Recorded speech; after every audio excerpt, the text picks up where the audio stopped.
రెడ్డికి ఏపీ ప్రభుత్వం చేపడుతున్న బనకచెర్ల ప్రాజెక్ట్ రచ్చరచ్చగా మారుతుంది. ఒకరు మాట్లాడుకుందాం చర్చించుకుందామని అంటే మరొకరు ప్రాజెక్ట్ ని ఆపేద్దాం అడ్డుకుందాం అంటున్నారు. ఎవరి వాదనలు వారవే అన్నట్లుగా సాగిపోతోంది ఇది. తెలంగాణలో అధికార ప్రతిపక్ష పార్టీలు పొలిటికల్ మైలేజ్ కి చూస్తున్నాయి. పోటాపోటీగా ఢిల్లీ టు హైదరాబాద్ చక్కర్లు కొడుతున్నాయి. అవసరమైతే సుప్రీంకోర్టుకు వెళ్లి ఆపేద్దామంటూ మాటలు తూటాలు పేల్చుతున్నాయి. ఏపీ మాత్రం శాంతి అంటూ ముందుకు వెళ్తోంది. ఇలాంటి పరిస్థితుల్లో కేంద్రం తీసుకునే నిర్ణయమే కీలకంగా మారబోతోంది. రెండు రాష్ట్రాల మధ్య జోక్యం చేసుకుని ఏదైనా పరిష్కారం చూపుతుందా కేంద్రం?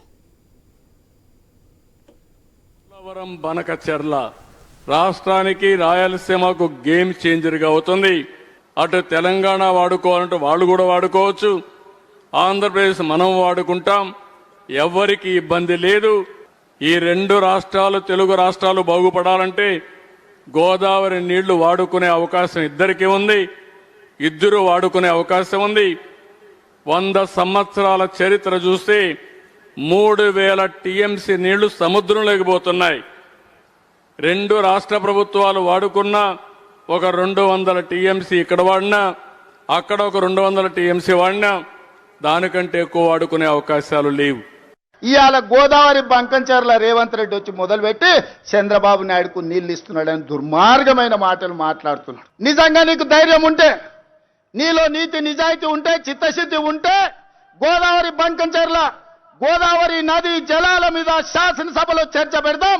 స్పీకర్ కు లేఖ రాయి నువ్వు చెప్పిన తారీఖు నాడు అసెంబ్లీ పెట్టించే బాధ్యత మా శ్రీధర్ బాబు గారు తీసుకుంటారు. నువ్వు నేను చర్చ చేద్దాం. గోదావరి జలాలలో తెలంగాణకు అన్యాయం చేసింది ఎవరు? ప్రాణహిత చేవళ్లను తరలించే 1,00,000 కోట్లు దోసుకున్నది ఎవడు? ఇవాళ గోదావరి బంకంచెర్లలో 3000 టీఎంసీ సముద్రంలో పోతున్నాయి. రాయలసీమకు తరలించమని చెప్పింది నువ్వు కాదా? 2016లో మొత్తం వివరాలతో నేను వస్తా. నువ్వు సిద్ధంగా ఉన్నావా? ఇవాళ నువ్వు చర్చకు సిద్ధంగా ఉన్నావా? గోదావరి జలాలను రాయలసీమకు తరలించకపోయినని రోజమ్మ పెట్టిన రాగి సంకటి రొయ్యల పులుసు తిని రాయలసీమను రతనాల సీమ చేస్తా అని చెప్పిన చవటవు నువ్వు కాదా అని నేను అడుగుతున్నా. పోలవరం నుంచి కృష్ణా మీదుగా బనకచెర్ల వరకు లిఫ్ట్ ద్వారా గోదావరి జలాలను తరలించాలని ఏపీ ప్రభుత్వం ప్లాన్ చేస్తోంది.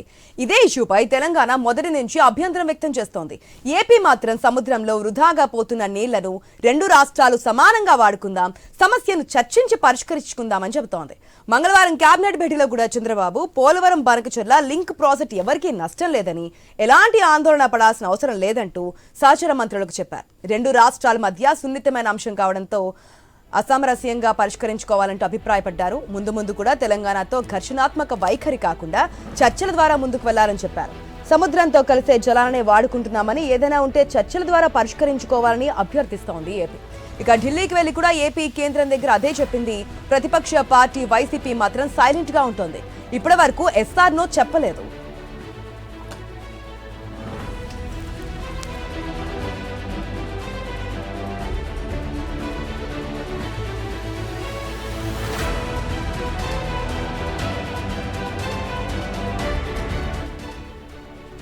ఇక తెలంగాణలో మాత్రం మరోలా ఉంది.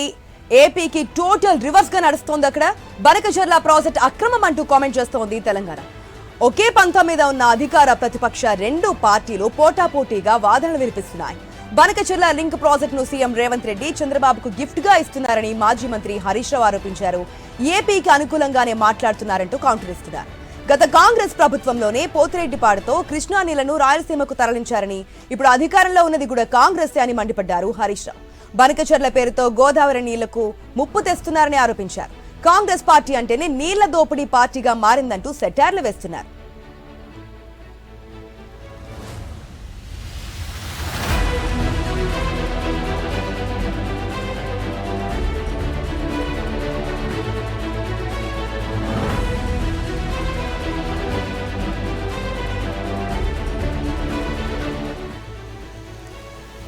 ఇక వీరిదిలా ఉంటే సీఎం రేవంత్ రెడ్డి మాత్రం బనకచెర్ల పాపమంతా బీఆర్ఎస్ దే అంటూ రివర్స్ అటాక్ మొదలు పెట్టారు. 10 ఏళ్ల అధికారంలో ఉన్న కేసీఆర్ గోదావరి నీళ్లను రాయలసీమకు తరలిస్తామన్న మాట నిజమా కాదా అని ప్రశ్నిస్తున్నారు ఆయన. రాయలసీమకు వెళ్లి రాగి సంగటి తిన్నది మర్చిపోయారా అంటూ గుర్తుకు చేస్తున్నారు. దేనికైనా రెడీ అంటూ సవాల్ చేస్తున్న రేవంత్ బనకచెర్లపై ఎక్కడైనా చర్చకు సిద్ధమేనని, అసెంబ్లీలో కూడా ప్రత్యేక సమావేశాలు పెట్టేందుకు రెడీ అంటూ బీఆర్ఎస్ కు గట్టి కౌంటర్ ఇచ్చారు. ఇలా ఎవరి వాదన ఎవరి కౌంటర్ వారికే ఉంటుంది. ఎవరి మాటల్లో వారికి నిజమన్న వాదన కనిపిస్తోంది. ఇంతకు బనకచెర్లకు తరలిస్తామంటున్నది 200 టీఎంసీలేనా? సముద్రంలో కలిసే వరదనే తరలిస్తారా? వృధా నీటిని తరలిస్తే సమస్య ఎందుకు? దీనిలో మరేదైనా మర్మముందా? బనకచెర్లకు తరలిస్తున్న 200 టీఎంసీల నీటిలో ఎగువ రాష్ట్రాల వాటా ఎంత? ఎలా పంచుకుంటారు? కేంద్రం అనుమతిస్తుందా? ఇస్తే ఎగువ రాష్ట్రాలకు ఎలాంటి హామీ ఇస్తోంది? కేంద్రం హామీ ఇస్తే ఎగువ రాష్ట్రాల పరిస్థితి ఏంటి అన్నది ఇప్పుడు చర్చగా మారింది.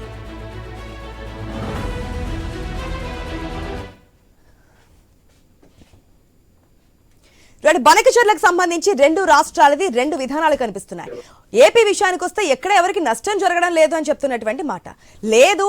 ఇక్కడ 2 అధికార పార్టీ కావచ్చు, ప్రతిపక్ష పార్టీ కావచ్చు, కాకపోతే 2 డిఫరెంట్ వెర్షన్స్ ఉన్నప్పటికీ కూడా బనకచెర్ల ప్రాజెక్ట్ వల్ల నష్టం జరుగుతుందనే స్టాండ్ అయితే ఉన్నారు. అది ఏ పార్టీ తీసుకున్నటువంటి ఫస్ట్ స్టెప్ అనేది పక్కన పెడితే అసలు ఏం జరుగుతుందనే విషయాన్ని చర్చిద్దాం. మా ఇన్విటేటర్ శ్రీకాంత్ రెడీగా ఉన్నారు దీనికి సంబంధించినటువంటి డిబేట్ ని కొనసాగించడానికి. Right Srikanth. ASHA, thank you so much. మొత్తానికి బనకచెర్ల అనేది 2 తెలుగు రాష్ట్రాల మధ్య ఒక నీళ్ల యుద్ధాన్ని భవిష్యత్తులో సృష్టించబోతోందా అన్నటువంటి ప్రశ్న మన కళ్ళ ముందు కనిపిస్తోంది. సో ఇప్పటికే బనకచెర్ల ప్రాజెక్ట్, ఒకవేళ బనకచెర్ల ప్రాజెక్టు ముందుకు అడుగులు కదిపితే గనక ఖచ్చితంగా తెలంగాణకు భారీ అన్యాయం జరుగుతుంది. ఇప్పటికే కృష్ణా బేసిన్ లో తెలంగాణకు అన్యాయం జరుగుతుంది.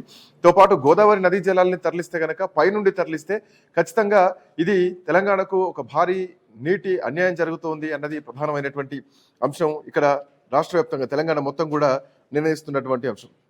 మొత్తం ఆల్మోస్ట్ 80,112 కోట్ల రూపాయలతోటి ఈ ప్రాజెక్ట్ని, బనకచెర్ల ప్రాజెక్ట్ని ఆంధ్రప్రదేశ్ ప్రభుత్వం చేపడుతోంది. సో దీంట్లో 200 టీఎంసీల నీటిని పోలవరం నుండి బొల్లపల్లి రిజర్వాయర్ ద్వారా అక్కడి నుంచి బనకచెర్ల హెడ్ రెగ్యులేటర్కి మళ్లించడం, ఇది బనకచెర్ల ప్రాజెక్టులో ఉన్నటువంటి రూట్ మ్యాప్. సో ఈ ప్రాజెక్ట్ కోసం దగ్గర 54,000 ఎకరాల భూమిని కూడా సేకరిస్తూ ఉంది. సో ఇట్లాంటి నేపథ్యంలో ఈ ప్రాజెక్టు ముందుకే పోతోంది తప్ప ఎక్కడ కేంద్రం మీద ఒత్తిడి కానీ, లేదంటే తెలంగాణ ప్రభుత్వం చేస్తున్నటువంటి ఒత్తిడికి కానీ ఎక్కడ ఎవరు లొంగినట్టు మాత్రం కనిపించట్లేదు. సో ఇట్లాంటి నేపథ్యంలో దీని వెనకాల అంటే ఇక్కడ చాలా అంశాలు, ఈ తాత్సారం కూడా నిజానికి కొన్ని రాజకీయ పరంగా కూడా అంశాలని కదిలిస్తోంది. తెలంగాణ రాజకీయ నాయకుల మౌనం, అంటే రాజకీయంగా కేసీఆర్ని విమర్శించడం, రాజకీయంగా కేంద్రం మీద ఒత్తిడి తెస్తామని చెప్పేసి బహిరంగ సభల్లో మాట్లాడడమే తప్ప దీనికి సంబంధించి లీగల్గా ఎట్లాంటి అడుగులు వేస్తాం తెలంగాణ ప్రభుత్వం అంటే ప్రస్తుతానికి మాత్రం దానికి సంబంధించి ఏం లేదు. అవసరమైతే అసెంబ్లీలో చర్చ పెడదాం, కేసీఆర్ అసెంబ్లీకి రా అంటున్నారు. కానీ కేసీఆర్ అసెంబ్లీకి వస్తేనే, లేదంటే కేసీఆర్ ఆనాడు పోయి రాయలసీమకు రాగి సంకటి తిని, రోజా ఇంట్లో చేపల పులుసు తిని రాయలసీమకు రత్నాల సీమ చేస్తాను, నీళ్ళు ఇస్తామంటే పూర్తి నీళ్ళు ఇస్తామన్నారా, లేదంటే తెలంగాణ నుంచి ఆంధ్రప్రదేశ్కి పోల్సినటువంటి వాటా ఏంది, నీళ్ళని పంచుకుందామన్నారా? సో ఇదంతా వేరు. అప్పుడు డెవలప్మెంట్ దగ్గర నుంచి పంపిస్తా అన్నారా, లేదంటే ఇంకెక్కడి నుంచి అన్నది సెకండరీ థింగ్. బట్ కేసీఆర్ మీద నిందేయడం ఇక్కడ కాదు. ఇక్కడ ప్రస్తుతానికి తెలంగాణకు అన్యాయం జరగకుండా చూడాల్సినటువంటి అవసరం ఇక్కడ రాష్ట్ర ప్రభుత్వానికి ఉంది. అటు ఆంధ్రప్రదేశ్ నుంచి ముఖ్యమంత్రి చంద్రబాబు నాయుడు చెప్తున్నారు 2 రాష్ట్రాలకు ఎట్లాంటి నష్టం జరగదు, ఒకవేళ బనకచెర్ల ప్రాజెక్టు కనుక ముందుకెళ్తే రాయలసీమకు నీళ్లు అందించడం. అఫ్కోర్స్ అందులో రాజకీయ వ్యూహం ఉండొచ్చు, రాయలసీమకు నీళ్లు రావాలి అన్నది మొదటి నుంచి ఉన్నటువంటి వాదన. రాయలసీమకు నీళ్లు రావాలి కూడా, కానీ ఏ పద్ధతిలో రావాలి, ఇవన్నీ కూడా ప్రస్తుతానికి రావాలి చర్చించాల్సినటువంటి అంశం. అయితే తెలంగాణ భూభాగంలో ఆల్మోస్ట్ 75% గోదావరి నదీ ప్రవాహం తెలంగాణ భూభాగంలోనే ఉంది. సో ఇక్కడ ఇతర రాష్ట్రాలకు నీళ్లు మళ్లించాలంటే జేఆర్ఎంబీ కానీ అఫ్కోర్స్ ఆ బోర్డు ఏర్పాటు చేయాల్సినటువంటి అవసరం ఉంది, సిడబ్ల్యూసి పర్మిషన్ తీసుకోవాల్సినటువంటి అవసరం ఉంది, వాటర్ కమిషన్ది, అపెక్స్ కౌన్సిల్ అనుమతి కూడా ఇక్కడ తప్పనిసరి కావాలి. అయితే ఎట్లాంటి అనుమతులు లేవు, 2 రాష్ట్రాలను కూర్చోబెట్టి మాట్లాడింది లేదు. మరోవైపు ఛత్తీస్గఢ్ కూడా ప్రాజెక్టులు కడుతున్నటువంటి పరిస్థితి. ఇదే జరిగితే గనక తెలంగాణలో అధిక శాతం ప్రవహిస్తున్నటువంటి గోదావరి నది జలాలు రానున్న కాలంలో తెలంగాణకి, ఏదైతే కృష్ణా నదీ జలాల విషయంలో అన్యాయం జరుగుతుందో తెలంగాణ విషయంలో కూడా గోదావరి జలాల్లో అదే జరుగుతుంది. ఒకవేళ బనకచెర్ల ప్రాజెక్ట్ అయితే కాళేశ్వరం ప్రాజెక్టులోకి వచ్చేటువంటి నీటి ప్రవాహం కూడా తగ్గుతుంది.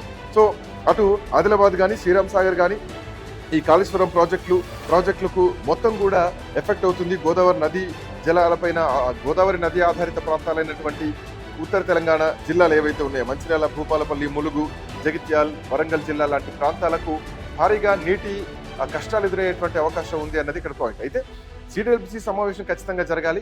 బనకచెర్ల ప్రాజెక్టు ఆపాలి మీన్స్ ఈ నదీ జలాలను పంచుకునే విధానంలో ఎక్కడ పాయింట్అవుట్, ఎక్కడ లీకేజ్ పాయింట్ పెట్టాలి అన్నది ప్రధానమైనటువంటి అంశం. సో ధవళేశ్వరం దగ్గర పెడితే కనుక ఎట్లాంటి ప్రాబ్లం ఉండదు, ఆంధ్రప్రదేశ్ నీళ్లు తరలించుకోవడానికి ఎట్లాంటి ఇబ్బంది ఉండదు. మధ్యప్రదేశ్, మహారాష్ట్ర, తెలంగాణ, ఆంధ్రప్రదేశ్, కర్ణాటక, ఛత్తీస్గఢ్ ఈ రాష్ట్రాలన్నీ కూడా గోదావరి నదీ జలాల నదీ ప్రవాహిత ప్రాంతం. సో దాంట్లో తెలంగాణ నుంచే 75% పరివాహక ప్రాంతం ఉంటుంది. సో ఇక్కడ కాళేశ్వరం ఎఫెక్ట్ అయ్యేటువంటి అవకాశం ఉంటుంది. కాళేశ్వరంపై ఆధారపడ్డటువంటి ప్రాంతాలు ఏవైతే ఉన్నాయో 30% హైదరాబాద్ తాగునీరు వస్తుంది, 10 to 50% పారిశ్రామిక రంగానికి ఉంటుంది. సో వ్యవసాయ ఆధారిత రంగానికి 50% నీళ్ళ వరకు ప్రవాహం ఉంటా ఉంటుంది. సో ఇదంతా కూడా ఎఫెక్ట్ అవుతుంది. సో బనకచెర్లను ఆపాలి అనేది తెలంగాణ ప్రభుత్వం నుంచి డిమాండ్ వినిపిస్తోంది. సో ఇట్లాంటి నేపథ్యంలో దీనిపైన 2 వర్షన్లు, ఒకవైపు చంద్రబాబు నాయుడు చెప్తుండ్రు 2 రాష్ట్రాలకు ఎట్లాంటి సమస్య ఉండదని, బట్ తెలంగాణ ఇంజనీర్లు చెప్తున్నారు లేదు ఇది కేవలం 200 టీఎంసీలు అని చెప్పేసి 400 టీఎంసీల వరకు తరలించేందుకు కాలువలు కెనాల్స్ సైజ్ పెంచుతున్నారు, వాటి ప్రవాహ సామర్థ్యాన్ని పెంచుతున్నారు అన్నది ప్రధానంగా ఇంజనీర్లు చేస్తున్నటువంటి ఎలిగేషన్. మాట్లాడదాం. మనతో పాటు మన కరెస్పాండెంట్ రాజమండ్రి ఉన్నారు, అట్లాగే సునీల్ ఉన్నారు, స్పెషల్ కరెస్పాండెంట్ మనతో పాటు. తర్వాత జయరామ్ గారు కూడా ప్రముఖ రాజకీయ విశ్లేషకులు జాయిన్ కాబోతున్నారు మరి కాసేపట్లో. రైట్, ముందుగా గణేష్ దగ్గరికి వెళ్తాను. Ganesh, good afternoon. సో ఈ ప్రాజెక్టు వల్ల అన్యాయం జరుగుతోంది తెలంగాణకు అన్నది తెలంగాణ చేస్తున్నటువంటి ఆరోపణ. ఈ బనకచెర్ల ప్రాజెక్ట్ ఒకవేళ ముందుకు కదిలితే గనక, ఎట్లాంటి అనుమతులు లేకుండా ముందుకు కదిలితే గనక ఖచ్చితంగా తెలంగాణకు అన్యాయం జరగబోతోంది. ఇప్పటికే కృష్ణా బేసిన్ లో తెలంగాణకు అన్యాయం జరిగింది, రేపటి రోజు గోదావరి జలాల విషయంలో కూడా అన్యాయం జరగబోతోంది అనేది తెలంగాణ రాష్ట్రం నుంచి వినిపిస్తున్నటువంటి వాదన. అటు రాష్ట్ర ముఖ్యమంత్రి ఆంధ్రప్రదేశ్ నుంచి ఏ రాష్ట్రానికి అన్యాయం జరగదు, సో కేవలం మిగులు జలాలు మాత్రమే బనకచెర్ల ప్రాజెక్టు తరలిస్తాం, అది పోలవరం ప్రాజెక్టు తరలిస్తాం అన్నది ప్రధానంగా వాళ్ళు చెప్తున్నటువంటి అంశం. సో ఎట్లా చూడొచ్చు గణేష్, ఏం చెప్పొచ్చు, ఎట్లా ఉంది పరిస్థితి, what next? Good afternoon Srikanth. Banakacherla project విషయంలో ఆంధ్రప్రదేశ్ ప్రభుత్వం చాలా క్లారిటీ ఉంది. ఈ ప్రాజెక్టు నిర్మాణానికి సంబంధించి అనుమతులు సాధించేందుకు ఇప్పటికే కేంద్రం నుంచి అన్ని ప్రయత్నాలు కూడా చేస్తున్నటువంటి సందర్భం కనిపిస్తుంది. మనం చూస్తున్నాం కదా, ఇటు జలవనరుల శాఖ, కేంద్ర జలవనరుల శాఖతో పాటుగానే అపెక్స్ కౌన్సిల్ వర్చువల్ గా సమావేశంలో పాల్గొనడం జరిగింది. అదేవిధంగా పర్యావరణ అనుమతులకు సంబంధించి ఎదురు చూపులు చూస్తుంది, ఇంకా సిడబ్ల్యూసి అనుమతుల కోసం ఎదురు చూస్తుంది. ఈ అన్ని అనుమతులు వస్తే బనకచెర్ల ప్రాజెక్ట్ నిర్మాణానికి డిపిఆర్ రూపొందించి ముందుకు వెళ్ళేందుకు ఆంధ్రప్రదేశ్ ప్రభుత్వం అయితే ముందుగా అన్ని అవకాశాల కోసం ఎదురు చూస్తుంది. కానీ దీని మధ్యలో తెలంగాణ కొంత ప్రభుత్వం అడ్డుపడుతున్నటువంటి సందర్భం కనిపిస్తుంది. బనకచెర్లకు లైన్ క్లియర్ అవ్వాలంటే ఖచ్చితంగా తెలంగాణ ప్రాంతం యొక్క అభిప్రాయం కేంద్రంకి తప్పనిసరి కావాల్సింది. అందువల్ల 2 రాష్ట్రాల అభిప్రాయాలు కేంద్రం వద్ద ప్రస్తుతం తీసుకునేటువంటి ప్రయత్నం జరుగుతున్నప్పటికీ కూడా ఆంధ్రప్రదేశ్ ప్రభుత్వం కొన్ని ఆరోపణలు చేస్తుంది. రాష్ట్ర విభజన జరిగిన తర్వాత రాష్ట్రానికి చాలా వరకు అన్యాయం జరిగింది. ముఖ్యంగా తెలంగాణలో అనేక ప్రాజెక్టులు అనుమతులు లేకుండా నిర్మించారు. కానీ ఆంధ్రప్రదేశ్ లో రాయలసీమ ప్రాంతం తరతరాలుగా నీటి ఎద్దడి ఎదుర్కొంటోంది. ఇక్కడ వర్షాభావ పరిస్థితులు లేక సాగునీరుకు రైతులకు ఇబ్బందికర పరిస్థితులు ఏర్పడుతున్నాయి. బనకచెర్ల ప్రాజెక్టు నిర్మాణం జరిగితే 7,50,000కు పైగా ఆయకట్టు రైతాంగానికి నీరు అందించడంతో పాటుగానే 80 లక్షల మంది ప్రజలకు తాగునీరు అందేటువంటి ప్రయత్నం జరుగుతుంది. అయితే ఈ నీటిని అంతటినీ కూడా పోలవరం లింక్ ప్రాజెక్ట్ గా తీసుకొస్తే ఖచ్చితంగా రాయలసీమ ప్రాంతానికి న్యాయం జరుగుతుందన్న అభిప్రాయంలో ప్రస్తుతం ఆంధ్రప్రదేశ్ ప్రభుత్వం ముందుకు వెళ్తుంది. కానీ బనకచెర్ల ప్రాజెక్టు విషయంలో అనేక ఆరోపణలు కావచ్చు, అపోహలు కావచ్చు, తెలంగాణ ప్రాంతం యొక్క ప్రభుత్వం కావచ్చు, అక్కడ ఉన్నటువంటి అఖిలపక్ష పార్టీలు కావచ్చు వ్యతిరేకిస్తున్నటువంటి సందర్భం కనిపిస్తుంది. కానీ చంద్రబాబు నాయుడు చాలా క్లియర్ గా ఉన్నారు. అయితే గణేష్, ఇందాక మీరు అన్నారు చంద్రబాబు నాయుడు క్లియర్ గా ఉన్నారన్నారు, సిడబ్ల్యూసి అనుమతులు రావాలి, ఇంకా జిఆర్ఎంబి ఇంకా బోర్డు కూడా దీనికి సంబంధించి మాట్లాడాలి, ఎపెక్స్ కౌన్సిల్ లో సమావేశం జరగాలి, 2 ముఖ్యమంత్రులు కేంద్ర స్థాయిలో కూర్చోబెట్టి మాట్లాడాల్సినటువంటి అవసరం ఉంది. అయితే దీంట్లో ప్రధానంగా వినిపిస్తున్నటువంటి అంశం ఏంటంటే, ఇది ఈ ప్రాజెక్టు వెనుక ఖచ్చితంగా రాజకీయ వ్యూహం కనిపిస్తోంది. రాయలసీమలో రాజకీయ శక్తిగా ఎదగడం కోసం రాష్ట్ర హక్కుల్ని విస్మరిస్తోంది ఆంధ్రప్రదేశ్ ప్రభుత్వం. కేంద్ర జల సంస్థల అనుమతులు లేకుండానే కూటమి ప్రభుత్వంలో ఉంది కదని చెప్పేసి ప్రాజెక్టును ముందుకు కదిలిస్తున్నారు. ఇది రాయలసీమలో రాజకీయ శక్తిగా ఎదగడానికి తెలంగాణ చేస్తున్నటువంటి అన్యాయం అన్నది రిటైర్డ్ ఇంజనీర్స్ నుంచి వినిపిస్తున్నటువంటి మాట. సో ఈ అంశాన్ని ఎట్లా చూడొచ్చు గణేష్? అంటే రాజకీయ అంశాలు ఎలాగున్నా కూడా రాయలసీమ ప్రాంతం అనేది ప్రతి ఒక్కరు గుర్తించుకోవాలి. ఎందుకంటే రాయలసీమ ప్రాంతం నీటి పరంగా వెనకడుగుని ఉంది. ఇక్కడ ఉన్నటువంటి అనేక ప్రజలు కావచ్చు, రైతులు కావచ్చు, నీటి కోసం అనేక సమస్యలు ఎదుర్కొంటూ ఉన్నారు. పెన్నా నది ఉన్నప్పటికీ కూడా పెన్నా నదికి సరైనటువంటి నీటి వనరులు లేకపోవడంతో ప్రతి ఏటా కూడా రైతాంగం తీవ్ర నష్టపోతున్నటువంటి సందర్భం కనిపిస్తుంది. అందువల్లే పోలవరం ప్రాజెక్ట్ నుంచి ఏవైతే ఇటు బ్రహ్మేశ్వరం మీదుగా ప్రతి ఏటా 3,000 పైగానే టీఎంసీల నీరు వరద నీరు వృధాగా పోతుందో దాంట్లోంచి కేవలం 200 నీటిని టీఎంసీల నీటిని కృష్ణా బేసిన్ కి తరలించి, కృష్ణా బేసిన్ నుంచి పెన్నా బేసిన్ కి తరలిస్తే ఇక్కడ ఉన్నటువంటి రాయలసీమ ప్రాంతానికి న్యాయం జరుగుతుంది. ఇందులో రాజకీయ అంశాలు కానీ అంశాలు కానీ ఏమీ లేవనేది చంద్రబాబు నాయుడు చాలా క్లియర్ గా చెప్తున్నారు. తెలంగాణ ప్రజలు కావచ్చు, అక్కడ ఉన్నటువంటి ప్రభుత్వం ఏవైతే అపోహలు వ్యక్తం చేస్తుందో అవన్నీ కూడా క్లియర్ చేయండి అని చెప్పి నిన్న కేబినెట్ సమావేశంలో రాష్ట్ర మంత్రివర్గానికి కూడా ఆయన చెప్పడం జరిగింది. ఎక్కువగా మాట్లాడండి, ఏవైతే అపోహలు ఉన్నాయో వాటి అన్నింటినీ కూడా క్లియర్ చేయండి అని చెప్పి రాజకీయ అంశాల పరంగా కూడా ఏదైతే విభేదాలు ఉన్నాయో వాటన్నింటినీ కూడా పక్కన పెట్టండి అని చెప్పి చంద్రబాబు నాయుడు చాలా క్లియర్ గా చెప్పినటువంటి సందర్భం కనిపిస్తుంది. ఖచ్చితంగా బనకచెర్ల ప్రాజెక్టు నిర్మాణ అంశంలో రాష్ట్ర ప్రభుత్వం అంటే కేంద్రం నుంచి అనుమతుల కోసం ఎదురు చూస్తుంది. తెలంగాణ ప్రభుత్వాన్ని ప్రాంతాన్ని ఒప్పించే ఈ ప్రాజెక్టు నిర్మాణానికి ముందుకెళ్లే ఆలోచనలు అయితే ప్రభుత్వం ఉంది. Right Ganesh, thanks for joining. Right, మా స్పెషల్ కరెస్పాండెంట్ సునీల్ కూడా మనతో పాటు అందుబాటులో ఉన్నారు ఇదే అంశం పైన మాట్లాడడానికి. ఇద్దరు ముఖ్యమంత్రులు మాట్లాడితే అయ్యే పని కాదు, ఇద్దరు ముఖ్యమంత్రులు కేంద్ర స్థాయిలో ఉండి మాట్లాడాలి. కేంద్ర ఎపెక్స్ కౌన్సిల్ సమావేశంలో దీనికి ఒక పరిష్కారం రావాలి. సునీల్, ఎట్లాంటి పరిష్కారం వచ్చేటువంటి అవకాశం ఉందా, లేదా అసెంబ్లీలో చర్చిద్దాం, అసెంబ్లీకి రా కేసీఆర్ అని చెప్పేసి సవాళ్ళు ప్రతిసవాళ్ళతోనే బనకచెర్ల ప్రాజెక్ట్ పూర్తవుతుంది అనుకోవాలి, ఎట్లా చూడొచ్చు సునీల్? బనకచెర్ల అంశం ఇరు రాష్ట్రాల మధ్య జల వివాదాన్ని క్రియేట్ చేస్తుందనే చెప్పాలి. ఒకవైపు ఇరు రాష్ట్రాల మధ్య ఇటు బనకచెర్లకు సంబంధించి ఇరు రాష్ట్రాలు ఒకవైపు ఎవరి ప్రయత్నాలలో వాళ్ళు ఉన్నారు. ఇటు ఏపీ ఆ ప్రాజెక్ట్ ముందుకు తీసుకువెళ్తుంటే మరోవైపు తెలంగాణ ఖచ్చితంగా దానికి అనుమతులు ఇవ్వద్దు అని చెప్పేసి ఇప్పటికే సీఎం కేంద్ర మంత్రిని కూడా కలిశారు, జలశక్తి శాఖ మంత్రిని సిఆర్ పాటిల్ తో. ఆయనతో భేటీ అయి ఏపీ పూర్తిగా ఆ పునర్విభజన చట్టాన్ని ఉల్లంఘిస్తుంది, అపెక్స్ కౌన్సిల్ అనుమతి లేదు అని చెప్పేసి కూడా క్లియర్ గా ఇటు. ఇక మరొక అంశం, ఇది తెలంగాణలో ఇటు ప్రభుత్వం వర్సెస్ అపోజిషన్ గా కూడా మారిందనే చెప్పాలి. ఇక అపోజిషన్ పార్టీ బీఆర్ఎస్ అయితే తీవ్ర స్థాయిలో ప్రభుత్వంపై విరుచుకుపడుతుంది. ఇక రేవంత్ సర్కార్ ఇటు చంద్రబాబుకు సహకరిస్తున్నారు కాబట్టి ఏపీ ముందుకు వెళ్తా ఉంది బనకచెర్ల అంశంలో అని చెప్పేసి బీఆర్ఎస్ నేతలు విమర్శిస్తున్నారు. ఇక అందుకు ప్రతిగా పూర్తిగా ఈ అంశంలో బీఆర్ఎస్ ని కార్నర్ చేసేందుకైతే సీఎం రేవంత్ రెడ్డి ప్రయత్నం చేస్తున్నారు. బనకచెర్ల అంశం ఐడియా ఇచ్చిందే కేసీఆర్ అని చెప్పేసి కూడా ఆయన చెప్తున్నారు. ఇక గోదావరిలో 3000 టీఎంసీలు మిగులు జలాలు ఉన్నది. గత 2016లో అపెక్స్ కౌన్సిల్ సమావేశంలో కేసీఆర్ అక్కడ చెప్పడం జరిగింది. ఆ మేరకే ఏపీ ప్రభుత్వం వాటిపై దృష్టి సారించి బనకచెర్ల ప్రాజెక్టుకు ముందుకు వెళ్తుంది అని చెప్పేసి రేవంత్ రెడ్డి చెప్తున్నారు. ఈ అంశంలో బీఆర్ఎస్ ని పూర్తిగా కార్నర్ చేసే విధంగా ఆయన ప్రయత్నాలు అయితే చేస్తున్నారు. ఈ అంశంపై తాను చర్చకు కూడా సిద్ధంగా ఉన్నాను, అసెంబ్లీలో చర్చ కోసం స్పీకర్ కి లెటర్ రాయాలి కేసీఆర్ అని చెప్పేసి కూడా ఆయన సవాల్ విసురుతున్నారు. ఇక కాంగ్రెస్ పార్టీ బనకచెర్ల విషయంలో ఏం చేస్తుంది, బీఆర్ఎస్ గతంలో ఏం చేసింది అన్న అంశాలను కూడా అసెంబ్లీలో చర్చిద్దామని చెప్పేసి ఆయన ఇక్కడ సునీల్, గతంలో బీఆర్ఎస్ ఏం చేసింది అన్న అంశం పక్కన పెడితే ప్రభుత్వం మారింది. ప్రభుత్వం మారిన తర్వాత ఆ ప్రభుత్వాన్ని విభేదించి ఈ ప్రభుత్వం ఒక సరైన నిర్ణయం తీసుకొని డెసిషన్ తీసుకోవాలి. కానీ ఈ ప్రాజెక్టు గతంలో చేసింది అని చెప్పేసి గత ప్రభుత్వం మీద నెట్టేస్తే నష్టపోయేది ప్రజలు. సో ఇంకొక విషయం ఏంటంటే ఇక్కడ సునీల్, ఇంకోటి మనం అర్థం చేసుకోవాల్సింది, తెలంగాణకి ఇప్పటికే కృష్ణానది జలాల విషయంలో అన్యాయం జరుగుతుందన్న విషయం మనకు తెలుసు. సో ఇట్లాంటి నేపథ్యంలో రేపొద్దున గోదావరి జలాల విషయంలో కూడా అదే జరిగితే, అంటే పైనుండే నీటిని తరలిస్తే రాజ్యాంగపరంగా మళ్ళీ మనం తిరిగి సాధించాల్సినటువంటి హక్కు కూడా ఉండదు. సో అది ఇప్పుడే చేయాల్సినటువంటి పని, ఇప్పుడే కేంద్రం దగ్గర కూర్చొని ఈ నీళ్ళ వ్యవహారం సెటిల్ చేయాల్సినటువంటి పని. సో ఇది రాజకీయంగా విమర్శలే జరుగుతున్నాయి, ప్రాజెక్టు నడుస్తోంది.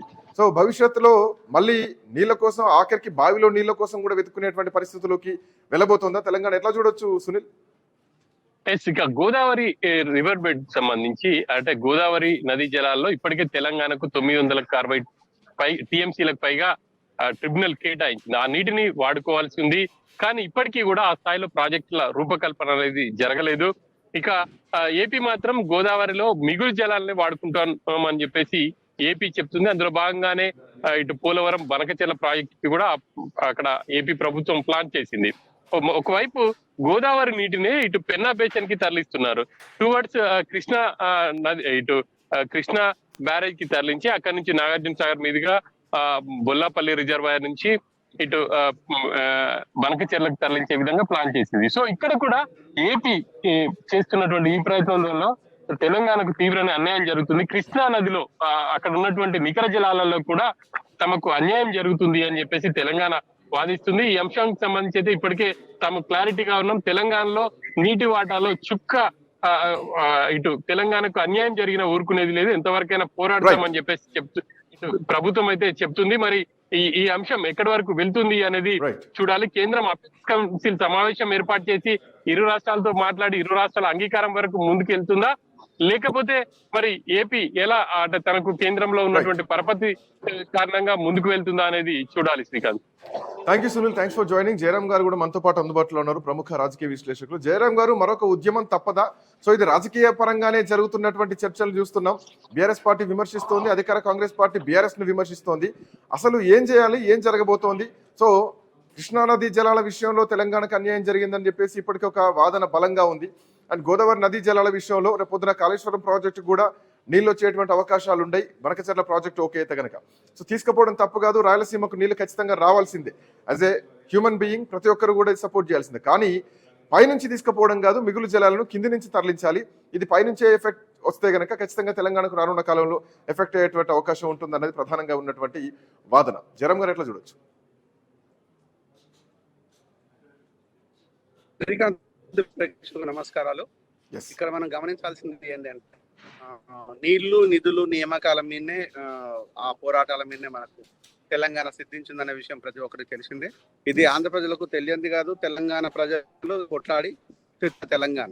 కానీ మరొకసారి ఈ నీళ్ల మీద ఉద్యమం వస్తుందా అంటే రావడానికి కూడా ఛాన్స్ ఉంటుంది. ఒక తెలంగాణ కాదు, మిగతా అనేక రాష్ట్రాలు దీనికి లింక్ అయి ఉన్నది. ఛత్తీస్గఢ్ కావచ్చు, ఒరిస్సా కావచ్చు, ఏపీ, తెలంగాణ, ఇట్లా అనేక రాష్ట్రాలు దీనికి లింక్ అయి ఉన్నది. కాబట్టి రానున్న రోజుల్లో ఏ రాష్ట్రానికి ఇబ్బంది ఉన్నా, ఈవెన్ రాయలసీమకి ఇబ్బంది ఉన్నా, అది మానవీయ కోణం లోపల మనం డెఫినెట్ గా దాన్ని ఎవరు ఊరుకోకూడదు. ఆ రాష్ట్ర ఆ ప్రజలకు డెఫినెట్ గా తాగునీళ్ళు సాగునీళ్ళు కావాలి, ముఖ్యంగా దాన్ని ఉండాలి. ఆ మానవీయ కోణంలోనే ఒకసారి లోపించిందని చెప్పేసి నీళ్ళు ఇవ్వడం లోపల ఎన్టీ రామారావు గారు కృషి చేశారు, నీళ్ళు ఇచ్చారు, దాన్ని మనం అభినందించాల్సిన విషయం.